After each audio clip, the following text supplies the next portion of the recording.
Assalamualaikum warahmatullahi wabarakatuh. Bertemu lagi dengan saya, Andri Primanugroho, di materi perkuliahan mengenai ergonomika. Kali ini kita akan belajar mengenai antropometri, khususnya untuk implementasinya dalam desain workspace dan juga peralatan. Sebenarnya apa sih sebenarnya antropometri itu? Walaupun kemarin sudah kita singgung definisinya, namun dari apa kalimat atau katanya itu dari bahasa Greek atau Yunani yang dari kata anthropos itu berarti manusia dan metron itu pengukuran atau measure. Sehingga bagaimana pengukuran manusia itu dapat dimanfaatkan untuk sisi perancangan ya. Istilahnya kalau dalam ilmunya itu ilmu ergonomics dan datanya itu disebut data antropometri. Jadi jangan sampai keliru. Ilmunya namanya ergonomi, kemudian datanya itu antropometri atau ilmu untuk mengukur tadi bagaimana manusia, dimensinya, dinamikanya, statika dinamikanya itu disebut dengan antropometri. Jadi nanti untuk apa sebenarnya dimensi-dimensi antropometri itu untuk membangun atau merancang sebuah workspace atau ruang kerja. Ada juga di situ peralatan, equipment, furniture, dan juga pakaian atau clothing to ensure that physical mismatch between the dimension of equipment and product and the corresponding user dimension are avoided. Jadi untuk menghindari adanya ketidaksesuaian antara faktor-faktor di luar tubuh itu dengan tubuh, baik itu gerakan ataupun nanti mekanisme di dalam tubuh. Engsel join tadi masing-masing dari body mekanik itu tidak merasa terpaksa ataupun ada beban saat dia mengerjakan itu. Anda pernah mendengar atau melihat pakaian yang dikenakan oleh pemadam kebakaran? Yang di Indonesia pernah melihat pakaian pemadam kebakaran? Kalau mungkin Anda pernah melihat, di luar negeri itu lebih safety dalam arti dari material, desain, kemudian APD-nya itu lebih kompleks, lebih banyak. Dalam perancangannya, baik itu helm, jaket, atau wearpack-nya itu sepatu, itu juga menggunakan antropometri ini untuk tinggi, untuk pergerakan, misalkan ini ya, karena dia harus lari, harus bisa dibawa lari, dibawa manjat, dibawa untuk bergerak cepat, membawa mungkin yang apa istilahnya orang yang diselamatkan, maka sebisa mungkin peralatan atau baju itu harus nyaman ya, bukan nyaman tapi bisa untuk memungkinkan manuver itu. Nah ini contohnya di bagian kiri itu kalau untuk desain kursi ergonomik gitu ya, kursi ergonomik kalau kursi kerja itu Anda bisa lihat itu prosesnya seperti itu. Dari sket, kemudian dia mempertimbangkan tulang punggung, menopang lumbar belakang itu untuk menghindari low back pain yang kemarin minggu lalu saya kira sudah pernah kita singgung apa saja kendala-kendala yang dialami saat misalkan faktor ergonomika itu kurang diperhatikan. Nah, ini contoh pembuatan desain menggunakan sketch ya. Gambar teknik itu yang pertama kali muncul itu biasanya gambar sketch dulu. Gambar sketch baru gambar tekniknya. Nah, ini pun sama dalam desain sebuah produk atau peralatan saat sudah mulai terlihat gambaran produknya yang mempertimbangkan faktor-faktor tadi ergonomika itu baru nanti difinalisasi di gambar desainnya yang menggunakan CAD ya, Computer Aided Diagram. Computer Aided Design, CAD. Nah, saat kita mau mendesain sebuah peralatan ataupun sistem ataupun clothes atau baju, seragam dan lain-lainnya, itu mempertimbangkan populasi dari penggunanya. Designing for a population of user. The first step in design is to specify the user population and then to design to accommodate as wide a range of user as possible. Normally, 90% of them. Jadi bagaimana si desain itu mampu mengakomodasi sebanyak mungkin pengguna yang nanti akan menggunakan. Makanya dalam persen ini ya, kalau dalam distribusi, itu ada yang bilang 90% tercover, ada juga yang bilang 95%. Ya, ini tergantung dari target dari si produk ini, kira-kira mau diaplikasikan sejauh apa. Jadi well-designed product acknowledge and allow for the inherent variability of the user population. Di bagian kiri, ini Anda lihat distribusi normal. Distribusi normal itu maksudnya apa? Di rata-rata tengahnya itu mengumpul semua data, orang rata-rata. Tinggi badan orang Indonesia misalkan 168, 169, itu rata-rata ya segitu. Misalkan mau mendesain produk untuk orang Indonesia, berarti range yang harus di-cover itu ya sekitar 168. Naik turunnya sampai dengan nanti mu yang tengah itu sampai titik yang terkiri dan paling kanan. Jadi 90% harus tercover. Kemudian in ergonomics, the word population is used in a statistical sense and can refer to a group of people sharing common ancestor, common occupation, common geographical location, or age group. Jadi populasi yang kita bahas ini biasanya itu punya grup atau punya kelompok-kelompok yang sudah bisa dipetakan. Dari sisi pekerjaan, ataupun nanti tempat tinggal, ataupun nanti suku asal. Nah, itu biasanya sudah bisa kita petakan. Nanti di akhir, saya akan sharing data antropometri Indonesia. Di mana kita bisa juga memilih atau memilah asalnya dari mana. Misalnya dari suku Aceh, dari suku Jawa, dari masing-masing ini ada. Nanti akan ada masing-masing nanti akan ada datanya dan dia punya variasi tersendiri. Kemudian umur juga ngaruh. Orang yang mempunyai umur di bawah mungkin 20, tingginya itu masih berkembang. Kemudian nanti setelah itu biasanya setelah 24 itu sudah tidak pertumbuhan tinggi sudah berhenti, kemudian biasanya stabil. Nanti sudah sampai 40-50 sudah menurun lagi tingginya itu biasanya. Karena tulang punggungnya itu biasanya melengkung, istilahnya di sini itu bungkuk. Biasanya seperti itu. Kecuali yang dia workout-nya bagus, mungkin masih dari umur 40, 50, 60 itu tetap mempertahankan posturnya, core-nya kuat, itu akan tetap bagus. Nah, poin saya gini, bahwa dalam mendesain sebuah peralatan, itu dari data itu menggunakan pendekatan statistik untuk bisa mengcover 90-95% pengguna. Jadi sebanyak mungkin bahwa peralatan yang akan dibuat atau didesain itu mampu mengakomodasi si pengguna itu.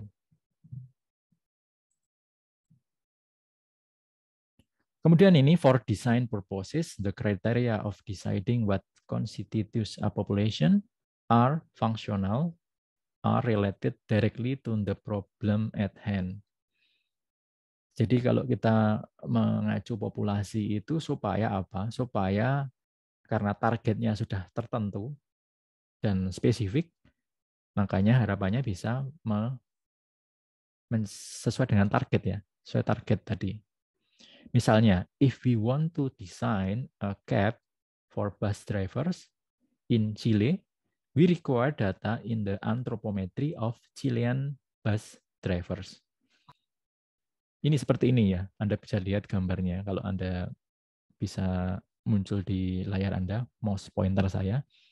Jadi tinggi dari tempat duduk driver, jaraknya ke setir, kemudian nanti sudut kemiringan kaki juga bagaimana saat pedal kaki ini mengoperasikan tuas ini ya, gas, rem, dan juga kopling, ini mengacu pada ini, Chilean bus drivers. Jadi mengacu pada data-data orang Chili. Contohnya ini menggunakan orang Chili ya. Supaya sesuai dengan apa yang menjadi target dan juga permasalahan yang diselesaikan.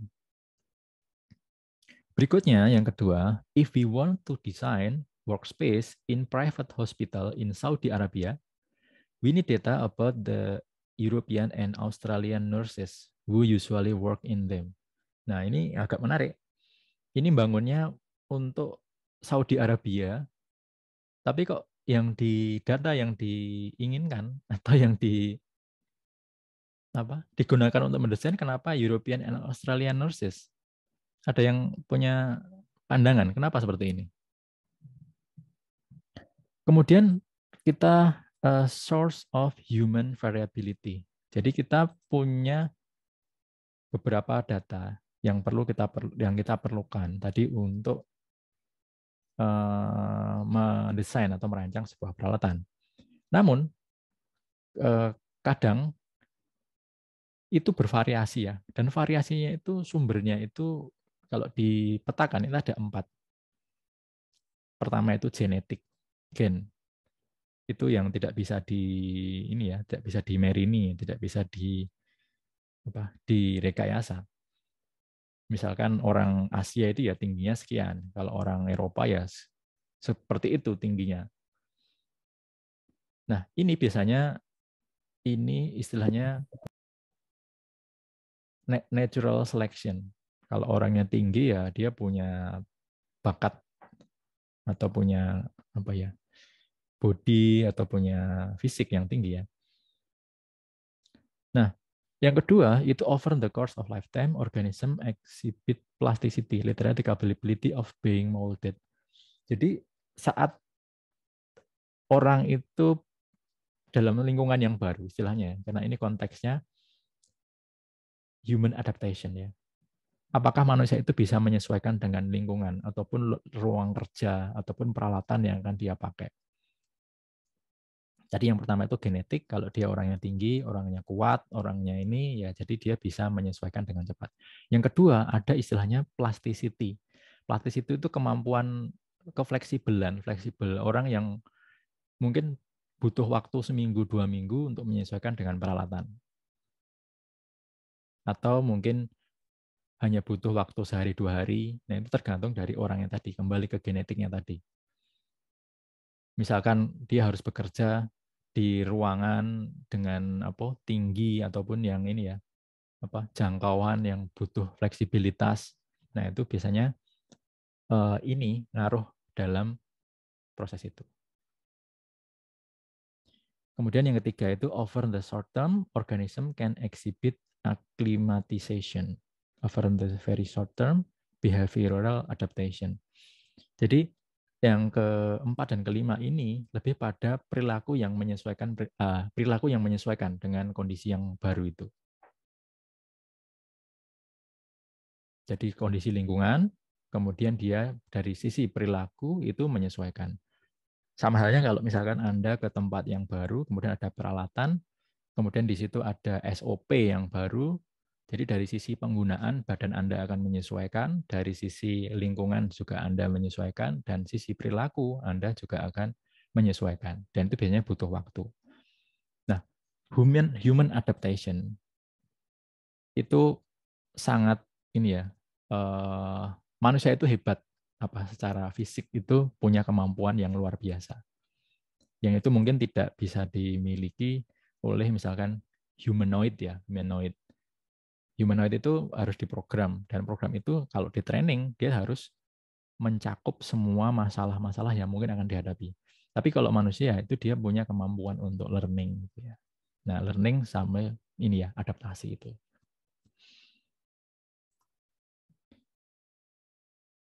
Kemudian ini ada juga faktor influencing the change in body size of population. Jadi kalau kita sudah punya data, itu kadang dalam penggunaan ataupun dalam penerapannya peralatan atau sistem nanti itu akan ada perubahan dari sisi pengguna. Ya mungkin saat pengukuran awal misalkan yang kaitannya dengan bobot badan misalkan.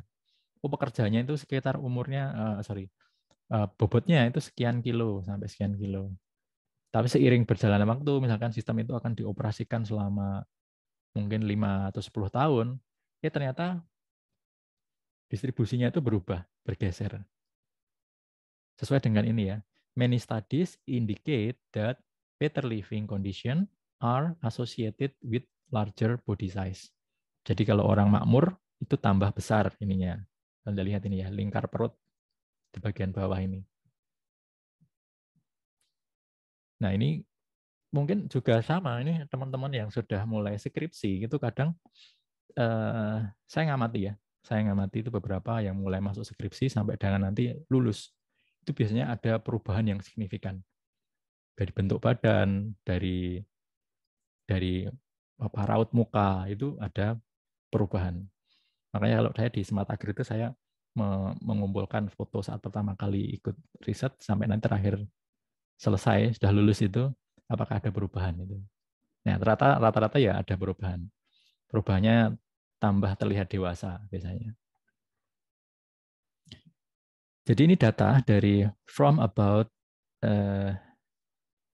80s 30 to 1930, the average height of juveniles increased about 0.5 centimeters per decade.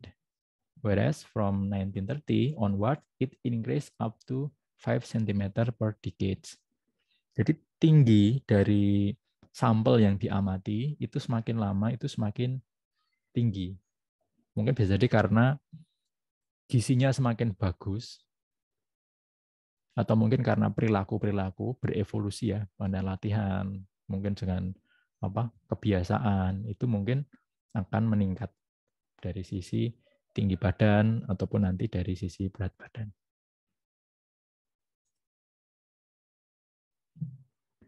Kemudian ini adalah finding implication for economic. Jadi kalau setelah ada variasi dan data itu ternyata saat digunakan dalam rentang pemakaian itu berubah juga. Maka dari sisi ergonomika ini juga harus mempertimbangkan hal ini.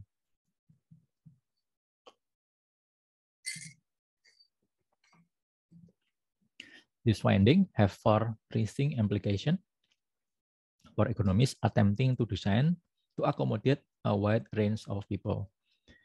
The concept of Mr. Average for an ideal body type will become increasingly invalid, and designer must expect user to be different from themselves. Jadi kan kalau yang paling gampang, paling sederhana itu kita gunakan aja rata-rata gitu. Itu yang paling gampang dan paling mudah.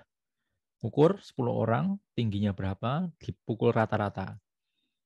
Setidaknya yang paling kecil, tingginya paling rendah, masih bisa. Yang paling tinggi itu nanti agak membungkuk. Tapi kan itu tidak fair sebenarnya. Namun secara desain ini ya bisa diterima. Namun untuk sisi ergonomics harusnya semua diakomodasi. The structure of population and their living condition are changing in many parts of the world. This means that the anthropometric data captured in the past may no longer be representative. Maksudnya begini, data antropometri itu harus dikumpulkan tiap tahun. Makanya kita punya rentang waktu, data itu valid dari kapan sampai kapan. Kita tidak bisa menggunakan data antropometri tahun 1960-an untuk mendesain peralatan yang akan kita gunakan sekarang. Namun, misalkan tidak ada data, bagaimana, Pak? Ya, data yang ada itu Anda validasi, istilahnya dicek kembali. Apakah benar, ataukah ada penyimpangan? Dengan menggunakan random sampling dan juga untuk pengecekan validasi itu, Anda nanti akan bisa menilai apakah data itu masih bisa dipakai atau tidak, valid atau tidak. Apabila biasnya itu lebih dari misalkan 10%, jadi Anda perlu mencari data yang baru. When designing for international market, then each target country has to be considered separately. Makanya kalau di internasional, dia mentargetkan negara tertentu sebagai marketnya, itu maka desainnya harus disesuaikan. Anda tahu Yamaha, Honda, itu kan produk buatan Jepang. Produk buatan Jepang. Namun untuk R&D, assembly, dan juga mungkin pemasaran ya, itu biasanya menggandeng lokal. Atau istilahnya itu apa ya, AHM atau apa ya, Astra Honda Motor ya istilahnya. Dan dia mengembangkan peralatan itu sesuai dengan yang di lokal. Mungkin mesinnya sama, secara engine itu sama. Kalau istilah dalam perancangan sebuah peralatan, ada CKD, ada CBU, completely build up, sama apa ya CKD itu, completely knockdown atau apa? Barangkali ada yang pernah mendengar istilah itu, CBU sama CKD itu. Jadi di Indonesia hanya assembly. Namun kesini itu R&D atau pengembangan produk itu sudah dilakukan di negara target.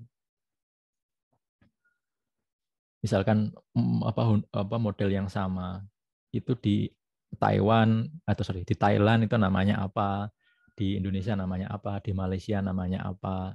Nah itu disesuaikan dengan tadi ya person atau people yang ada di negara tersebut, sehingga apa ya marketnya itu bisa lebih ini tercapai ya targetnya.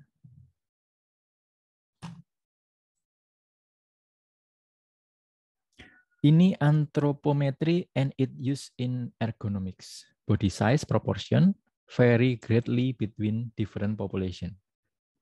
A fact that designer must never lose sight of when designing for an international market. Ini contohnya ya. If a piece of equipment was designed to fit 90% of the male US population, it would fit roughly 90% of German, 80% of Frenchmen, 65% of Italian, 45% of Japanese, 25% of Thais, and 10% of Vietnamese. Jadi kalau Anda membuat peralatan yang bisa diterima atau cocok dengan orang US, laki-laki US, populasi US 90%, ini akan cocok 90% juga dengan orang Jerman. Jadi hampir mirip. US sama Jerman itu. Tingginya itu hampir mirip. Namun hanya 80% cocok untuk orang Prancis, 65% cocok untuk orang Itali, 45% cocok untuk orang Jepang, dan 25% cocok orang Thailand, serta 10% cocok orang Vietnam. Menurut Anda, orang Indonesia kira-kira berapa persen ini kalau dilihat dari distribusi seperti ini? Gambaran kasar. Kira-kira berapa persen? Mungkin di antara orang Thailand dan Vietnam ini, Pak, 20%. 20%. Orang Ya. Indonesia sama orang Vietnam itu tinggi-tinggi mana kira-kira, Mas? Sebenarnya hampir mirip orang Indonesia sama Vietnam. Karena apa? Negara yang dulu mungkin pernah dijajah. Itu ternyata ngaruh juga. Dari sisi tinggi postur itu ngaruh. Thailand itu negara yang tidak pernah dijajah di Asia Tenggara. Bahkan mungkin di ASEAN ya. Di Asia, sorry. Thailand itu tidak pernah dijajah karena dia punya kerajaan yang diakui sehingga rakyat-rakyatnya itu termasuk yang ini punya pride tersendiri ya. Kalau Vietnam itu termasuk ya sama kayak Indonesia, dia harus fight untuk mendapatkan kemerdekaannya, sehingga mungkin saya kira itu juga akan ngaruh ya. Gizi, asupan gizi itu kepada sebuah generasi. Itu juga akan ngaruh. Jadi apa poinnya di sini? Jadi kita harus menentukan bahwa produk kita atau peralatan kita itu mau targetnya kemana. Oh ini ada yang tinggi Vietnam, ya. Ada yang tinggi Indonesia dikit. Ya. Kalau nanti coba kita lihat ya data antropometri untuk masing-masing ini country ini. Menarik, nanti coba Anda cek mana yang lebih tinggi rata-ratanya untuk tahun ini yang 2020 mungkin ya. Ada datanya itu. It is usually impracticable and expensive to design product individually to suit the requirement of every user. Jadi kalau kita pengen tadi ya untuk membuat untuk semua itu akan mahal. Namun setidaknya dari garis besarnya itu tadi misalkan dengan kita tahu persentase seperti ini, dengan kita mengambil target market yang tadi 90% itu setidaknya yang suplementari yang lain itu ya tambahan aja. Jadi harus sudah punya tadi mana sih yang Anda targetkan itu, terus yang lain itu ya sampingan aja. Namun itu harus masuk juga dalam rancangan ya, referensi apa istilahnya, pertimbangan desain ya, pertimbangan desain itu. Nah, kalau kita tidak punya data, itu maka kita akan menyelenggarakan atau mengadakan namanya anthropometric surveys. The anthropometry of military population is usually well documented. Jadi kalau di negara-negara yang dia punya wajib militer, di Thailand, di Korea Selatan, itu biasanya dia punya data-data ini lengkap. Karena saat orang mau wamil itu, wajib militer itu pasti diukur tinggi badan, berat badan, general check up, semuanya lengkap. Sehingga punya distribusinya seperti apa itu bagus ya, bisa dipakai untuk perancangan. Kenapa dia pakai itu? Karena biasanya ini digunakan untuk mendesain misalkan ada kokpit, nanti untuk pembagian seragam, pembagian sepatu, dan lain-lainnya kan, ngaruh di situ. Dan di militer itu juga ada program untuk menjaga shape atau berat badan sehingga tetap proporsional ya. Makanya kalau yang di masih pendidikan itu jarang Anda temui perwira atau istilahnya apa ya, calon ini ya, yang masih siswa itu yang perutnya buncit itu nggak ada itu biasanya. Ya dia harus dijaga itu, jaga betul. Dari tinggi badan, berat badan, terus nanti massa otot itu semua dipertimbangkan. Lalu peralatannya seperti apa? Kalau zaman dulu ini mungkin tahun 70-an ya, mungkin seperti ini. Jadi ngukur tinggi badan, langsung ngukur berat badan, dan juga ngukur mungkin dimensi-dimensi lain ini.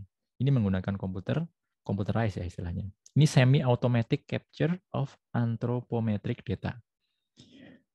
Variables are measured using digital caliper and tape measure and automatically enter into a computer according to a pre-planned measurement protocol. Nah, ini seperti ini. Ini udah canggih sekali ini zaman dulu ini. Kalau zaman sekarang ya biasa saja. Mungkin sekarang sudah bisa aplikasi langsung ke Android ini malah. Bahkan mungkin tidak perlu menggunakan peralatan seperti ini, bisa langsung tersimpan di cloud kalau sekarang mungkin ya. Tidak perlu yang seperti ini. Tapi ini yang metode yang istilahnya anthropometric survey itu ada yang manual, ada yang semi automatic, ada juga yang automatic kalau lebih canggih lagi. Lalu apa saja yang diukur ya? Ini banyak sekali istilah-istilah yang mungkin Anda harus tahu. Apakah harus dihafal, Pak? Ya, kalau Anda bisa hafal bagus, tapi setidaknya Anda pernah mendengar dan tahu itu posisinya itu ada di mana. Banyak sekali di sini ada body weight, stature, eye height, level mata, shoulder height, dan sebelah kanannya itu ada penjelasannya ya, bagaimana metode pengukurannya. Ini mengacu pada List of Anthropometric Variables. Ini ISO DIS 7250. Jadi beberapa parameter-parameter inilah yang diukur untuk mendapatkan dari data antropometri dari sebuah objek manusia. Ada yang berdiri, ada yang juga pas posisi duduk.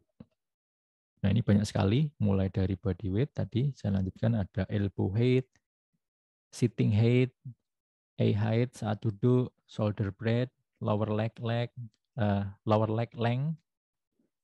knee height, hand length, dan seterusnya sampai dengan ini, wrist circumference. Jadi ada saat dia statis, tidak bergerak, dan juga ada saat dia posisi dinamis atau saat dia melakukan gerakan itu ya, sampai sejauh mana ininya.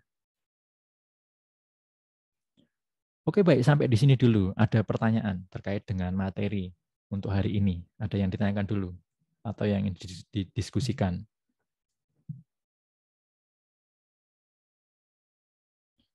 Anda pernah mengukur antropometri mungkin waktu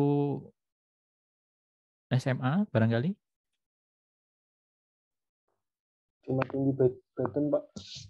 Saat apa, Mas? Nyoba-nyoba aja, Pak. Tingginya berapa, Mas Primus? 167, Pak. Terakhir kali 167. Berat badan berapa? Berat badan lupa, Pak. Sepertinya 52, Pak. 52.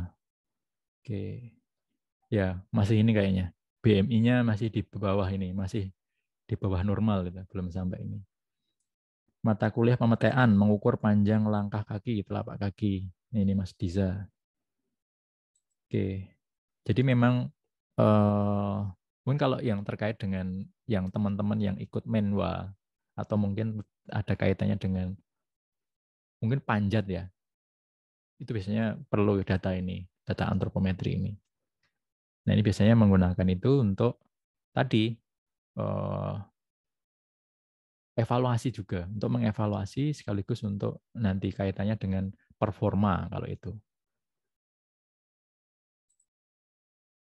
Nah, ini tadi data-data yang banyak tadi itu seperti ini visualnya. Kalau bisa Anda lihat di gambar, tadi ada yang tinggi, kemudian level mata, ada bahu, kemudian ada tinggi jari ya, jari dari bawah tanah, kemudian dari ini panjang raihan tangan, kemudian genggaman, ada juga saat dia duduk, saat dia tangannya menekuk, ini elbow-nya, jarak elbow ke bawah.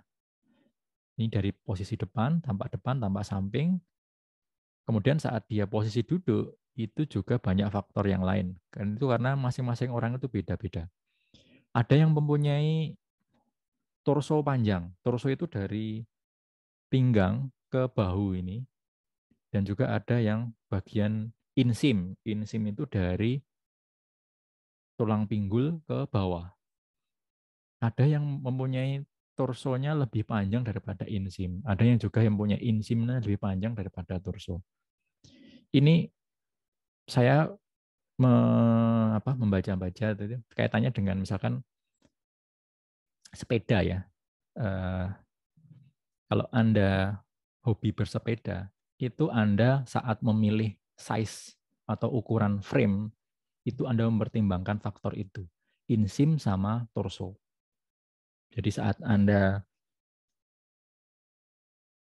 bersepeda, itu jangan sampai tadi juga cedera. Makanya frame-nya harus sesuai. Yang mempertimbangkan tadi ada faktor torso, insim, jangkauan tangan dan lain-lainnya. Makanya diukur juga dengan ini. Kalau dalam sepeda itu ada namanya bike fitting untuk menyesuaikan ukuran dan juga penyetingan supaya tidak cedera tadi. Data-data ini dipakai contohnya yang sebelah kanan. Some product dimension that are determined using anthropometric consideration. Yang sebelah kanan atas ini untuk jok atau tempat kemudi, jarak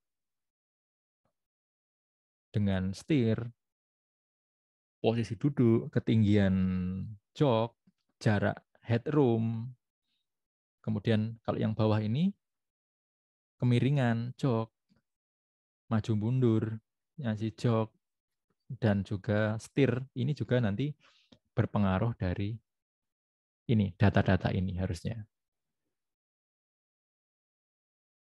Jadi memang banyak yang ini ya harus dipertimbangkan ya. Ternyata tidak sesederhana sekedar Anda maju mundurkan jok saja ternyata ya. Ya mungkin di awal Anda cukup itu saja, yang penting nyaman. Cuma nanti dari sisi kalau dia bekerja terus-menerus ibaratnya meluangkan lebih dari mungkin 7 jam untuk duduk, nah itu harus mempertimbangkan ini supaya mengurangi cedera. Nah, data-datanya itu seperti ini. Ini contoh data antropometri ya, antropometri yang disediakan secara internasional seperti ini. Misalkan ini data apa ini? Stature of selected adult population 5th and 95 percentile. Jadi persentil 5 dan 95. Ini karena pengen ngambil tadi statistiknya itu ya. Anda ingat. Ada pria, ada wanita, kemudian ada populasinya, ada US, Japanese, Brazilian, African, dan seterusnya. Nanti masing-masing ini ada punya data sendiri-sendiri. Dan itu, ini tinggi yang ini ya, tinggi natural. Statur itu tinggi natural. Tinggi dari bawah, di atas tanah. Seperti ini. Ada persentil 5, ada persentil 95. Ini kalau melihat data statistik tadi, persebaran tadi. Kalau Anda mengambil 5, berarti yang di bagian kanan kiri, nah 95 itu yang bagian tengahnya. Biasanya diambil yang 95. Ini kalau pengen dihindari, yang ini kalau pengen diambil ya, yang 95. Yang ini ada eye height atau tinggi level mata, yang warna pink ini. Kemudian ini yang elbow height. Ini untuk siku, tinggi siku. Dan ukurannya, ini unitnya itu milimeter. Nah, ini perlu Anda ingat. Nanti kalau Anda punya data, Anda memperoleh data, itu Anda harus cek pertama kali adalah unitnya. Ada yang menggunakan inch, ada yang menggunakan milimeter. Nah, ini biasakan untuk mengecek ini. Nah, ini yang lain, ini fingertip. Tingginya seperti ini, fingertip. Baik untuk pria wanita, sama untuk populasinya. Kemudian ini saat dia duduk. Sitting height of selected adult population, 5th and 95 percentile. Jadi semua data itu biasanya disediakan. Ada data yang bisa Anda akses untuk Anda gunakan sebagai acuan atau referensi dalam merancang sebuah peralatan ataupun sistem yang akan dibangun. Nah, ini tadi ya yang saya singgung. Principles of applied anthropometry in ergonomics. Anthropometric variable in healthy population usually follow a normal distribution. Jadi biasanya kalau dia populasinya itu sehat ya, istilahnya tidak ada kelainan dalam sebuah populasi. Biasanya mengumpul seperti ini di tengah. Seperti tadi ada min-nya itu di tengah. Kemudian nanti yang paling, kalau ini tinggi ya tinggi rata-rata sekian, yang pendek sekali itu ya kecil sedikit, yang tinggi sekali itu ya sedikit. Apakah ini bisa jadi bergeser, Pak? Ya mungkin saja. Banyak yang dia ngumpul di sini. Mungkin nanti condong ke kanan atau condong ke kiri. Nah itu tergantung dari data yang Anda amati di lapangan. Anda peroleh. From design purposes, two key parameters of the normal distribution are mean and the standard deviation. Jadi yang bisa tools yang kita pakai kalau kita menggunakan statistik sebagai acuannya, yang pertama adalah mean, rata-rata, dan juga standar deviasi. Jadi seberapa jauh simpangan dari si rata-rata itu. Karena itu nanti akan dipakai untuk naik turunnya nanti data yang akan kita pakai itu. Cara ngukur atau cara menghitung standar deviasi di Excel gampang. Cukup stdef, data yang Anda select itu sudah muncul datanya. Namun Anda pahami bahwa standar deviasi itu maknanya bahwa dari data yang sudah di rata-rata itu, simpangannya itu berapa jauh. Semakin kecil simpangan, berarti nanti biasnya, ataupun nanti dari rata-rata tengah, itu akan semakin kecil. Karena kadang kalau Anda punya data, terus Anda punya rata-rata, Anda harus juga melihat standar deviasinya itu berapa. Apakah melebihi nilai yang ini, yang di berapa persen daripada nilai rata-ratanya itu. Karena itu ngaruh sekali nanti. The normal distribution, 90% of the measurement made on different people will fall in a range within sampai 1,64 standard deviation above and below the average. Jadi ini sudah ada standar deviasi dari rata-rata yang diperoleh.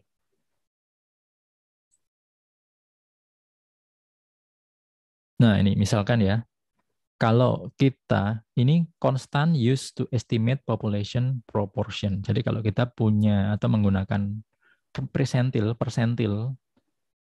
misalkan tadi menggunakan 1% atau 99%, itu maka standar deviasinya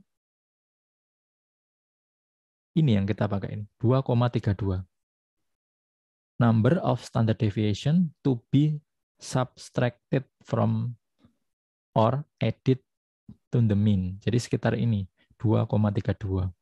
Kalau kita menggunakan persentil 10 atau 90, maka cukup 1,28. Jadi semakin percaya diri, 90% semakin ini, maka deviasinya juga semakin tinggi. Karena nanti cakupannya juga semakin luas. Sehingga deviasinya juga semakin lebar. Jadi ini harus tahu. Anda harus tahu saat Anda menjustifikasi, Anda menggunakan persentil berapa? 95 sama 5. Oh, berarti SD-nya sekian. Kalau menggunakan 90 dan 10, SD-nya sekian. Dan itu harus ada alasan ya. Anda punya reasoning atau punya alasan yang kuat untuk kenapa memilih itu. Oke, baik. Sampai di sini dulu. Ada yang ditanyakan terkait dengan tadi. Penggunaan antropometri untuk desain dan juga bagaimana kita mempertimbangkan faktor-faktor variabilitas dan juga dari data-data yang akan kita pakai. Ada pertanyaan dulu? Izin bertanya, Pak. Ya, silakan, Mas.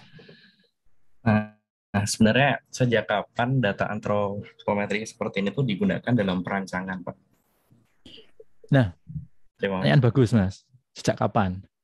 Nah, kalau dilihat dari sisi sejarah, zaman dulu di K3 itu ada zamannya ini revolusi industri 1, 2, 3. Nah, sejak ada munculnya ditemukannya sebuah peralatan yang sekiranya membutuhkan operator dan juga ada manusia, faktor manusia yang rentan untuk kecelakaan ataupun istilahnya cedera, maka penggunaan antropometri ini mulai digunakan. Dan ini banyak berkembang di Eropa.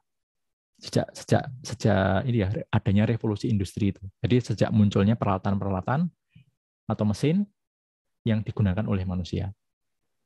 Ya mungkin secara tradisional, konvensional, mbah-mbah kita sudah menggunakan itu. Kan tidak mungkin misalkan ya gini. Banyak yang zaman dulu itu hanya perkiraan. Kira-kira. Zaman dulu mbah-mbah itu juga membuat bajak singkal, itu menggunakan yang ditarik kerbau. Itu kan juga mempertimbangkan antropometri juga. Antropometri dari si manusia yang akan membajak, dan juga antropometri si sapi atau kerbau itu. Jadi mungkin dari zaman revolusi industri dan juga mungkin sebelumnya itu mungkin juga sudah ada, Mas, tapi mungkin belum ada istilah yang baku. Gitu, Mas. Baik, Pak. Terima kasih. Ada lagi mungkin pertanyaan? Baik, kalau tidak ada, ini ada juga setelah kita tadi mempertimbangkan itu kan kembali lagi dalam perancangan itu ada istilah yang tidak bisa ditinggalkan, itu adalah cost benefit analysis karena ini terkait dengan economics. Sometimes it is not necessary to use anthropometric data because there may be no cost incurred in designing to suit the everyone. Misalkan penggunaan anthropometric data mungkin akan lebih banyak mengeluarkan uang, namun benefitnya mungkin tidak akan terasa. However, there are often trade-off between the additional cost of designing to suit the wide range of people and the number of people who will ultimately benefit. Jadi mungkin keuangan yang akan dikeluarkan untuk mempertimbangkan desain menggunakan antropometri itu mungkin tidak akan mendapatkan impact yang segera gitu. Tidak akan terlihat. Ibaratnya kalau Anda meluangkan aspek ergonomika cost untuk tadi mengukur antropometri, mempertimbangkan desain dan lain-lainnya, mungkin biayanya mungkin lebih besar. Dan benefitnya itu mungkin tidak akan langsung kelihatan, misalkan, oh dengan hitung antropometri ini dapat keuntungan. Oh enggak. Namun dalam rentang waktu yang lama, ibaratnya kalau kita ngomong project ataupun pembuatan peralatan, itu akan dipakai 20-30 tahun. Itu nanti mungkin biaya-biaya untuk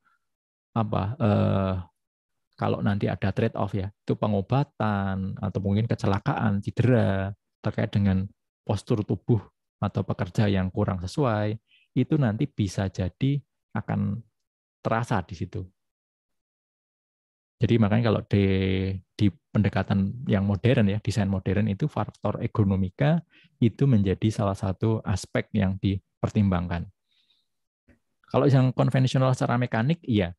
Dan juga mungkin sekarang secara digital, makanya ada istilahnya sekarang HCI, Human Computer Interaction, di mana dia mendesain UI dan UX, User Interface dan User Experience. Sekarang aja orang belanja online itu kalau UI-nya jelek, wah ngerepoti gini, wah orang pasti pergi itu, cari yang lain. Sosial media pun juga sekarang UI UX-nya itu juga saingan, mana yang lebih memudahkan, itu juga menjadi nilai plus. Makanya ada istilah bagaimana pengembangan sebuah produk itu juga mempertimbangkan kenyamanan ergonomika. Kalau di mekanik itu ya tadi ya kenyamanan, body posture dan lain-lainnya. Kalau nanti di software itu berarti nanti ke kenyamanan user interface atau menggunakan HCI ya, Human Computer Interaction. Nah, ini contohnya application of anthropometry in design. Ini dalam mendesain kokpit pesawat seperti ini ya. Ini tuasnya, kemudian bagaimana orang memandang ke depan, seberapa tinggi si dashboard. Nah, ini untuk bisa membuat seperti ini biasanya ada menggunakan 3D atau 3 dimensi. Istilahnya computerized anthropometry. Yang A, yang sebelah kiri ini adalah Jack. Jack, dia sudah terdaftar di trademark University of Pennsylvania. Yang B ini Semi, namanya Semi aplikasinya, SemiCAT. Ini UK. Dia untuk mensimulasikan kalau mendesain sebuah kokpit atau mungkin dashboard, ini untuk biasanya di ruang kontrol panel di stasiun atau tempat pengendalian kereta api. Itu seperti ini biasanya. Ini yang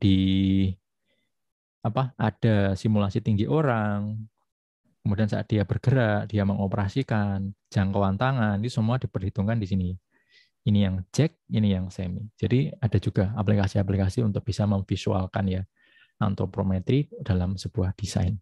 Jadi simulasi itu penting supaya sebelum direalisasikan itu bisa melihat dulu sebenarnya seperti apa sih anthropometrinya itu saat diimplementasikan atau diterapkan dalam sebuah desain atau rancangan.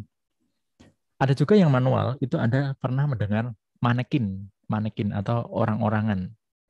Nah, kalau baju itu biasanya dipakai manekin tiruan orang dengan tinggi tertentu, saat dia nanti bergerak seperti apa. Nah, itu manekin juga salah satu bentuk anthropometri untuk bisa tadi menerapkan anthropometri itu. Contoh kalau kita menghitung ya, merancang sebuah peralatan ataupun rancangan sebuah ruangan kerja. Contohnya seperti ini, the designer of a new ship for use by a British crew wish to specify the minimum deck height. Jadi tinggi decknya itu berapa sih? Tinggi deck minimum to allow sufficient headroom for the crew. The ship will be built in 2 years and will be serviced for 30 years. Jadi kapalnya akan dibangun selama 2 tahun dan akan beroperasi selama 30 tahun ke depan. Assume a stature increase due to the secular trend of 1.5 mm per year and recommend appropriate height. Jadi Anda diminta untuk menghitung tinggi yang sesuai, atau istilahnya dalam notasinya itu DH, deck height. Coba Anda lihat yang warna merah, ini adalah tahun di mana dia akan beroperasi dan akan dibuat. Kemudian ada trennya itu 1,5 mm per year, itu berarti dalam jangka setahun itu akan ada tren kenaikan 1,5 mm untuk tinggi orangnya. Jadi ya asumsinya misalkan ada gizinya bagus, atau misalkan nanti ada evolusi atau yang lain ya. Nah ini notasinya seperti ini, DH itu sama dengan SHX, SHX itu yang bawah ini, X itu persentil yang digunakan, persentil statur, ditambah dengan CA. CA itu clothing allowance. Misalkan dia menggunakan sepatu, helm, ataupun yang lain ya. Ini sekitar 70 mm yang direkomendasikan. Misalkan seperti ini. Ditambah dengan DA. DA itu dynamic allowance. Accommodates head movement when walking itu 100 mm. Jadi kan orang ada yang jalannya gini. Apa ya istilahnya? Bum, jalannya bum. Ada juga yang seperti itu. Ada yang ya mungkin sambil agak lari mungkin ya. Makanya ada mempertimbangkan ini ya. Dynamics allowance. Kemudian STA. STA itu secular trend allowance. Itu 1,5 mm year. Tadi ya. Nah, ini ada variabel YT dikurangi YB. YT itu target year. Ini 2035 sampai YB itu base year. Saat ini diukur ya, 1986 ini. Yang terakhir ditambah dengan PA itu psychological allowance. Perception of headroom. Jadi ini lebih pada preferensi orang. Itu kalau headroomnya itu berapa sih yang diinginkan. Nah ini contohnya misalkan 50 mm. Jadi faktor inilah yang nanti dijumlahkan semua dan nanti diperoleh nilai DH. Nah ini tadi ya, misalkan ya, ini tadi saya menggunakan asumsi persentil itu 95 persentil. Kemudian untuk male, jadi saya tentukan dulu yang mau lewat itu yang digunakan acuan, karena dia minimum tinggi. Itu biasanya kalau cowok atau laki-laki itu lebih tinggi. Maka kita gunakan laki-laki sebagai acuan. Jadi male stature from the UK population. Kemudian dari populasinya ditentukan, pilihannya adalah yang laki-laki, dan persentilnya itu 95. Dan diukur tahunnya kapan? Tahun 86. Karena ini adalah tahun di mana data antropometri itu berlaku. Maka datanya diperoleh ini ya, 1870 mm ini. Nah, angka inilah yang masuk ke sini, dimasukkan sini. Ini SH-nya, SHX-nya, kemudian ada 70 itu CA-nya, yang 100 ini DA-nya, dynamic allowance, ini STA-nya, tadi dari 2035 kurangi 96, tambah 50 ini psychological allowance. Jadi diperolehlah tinggi minimumnya DH-nya itu, deck height-nya itu 2163,5 mm.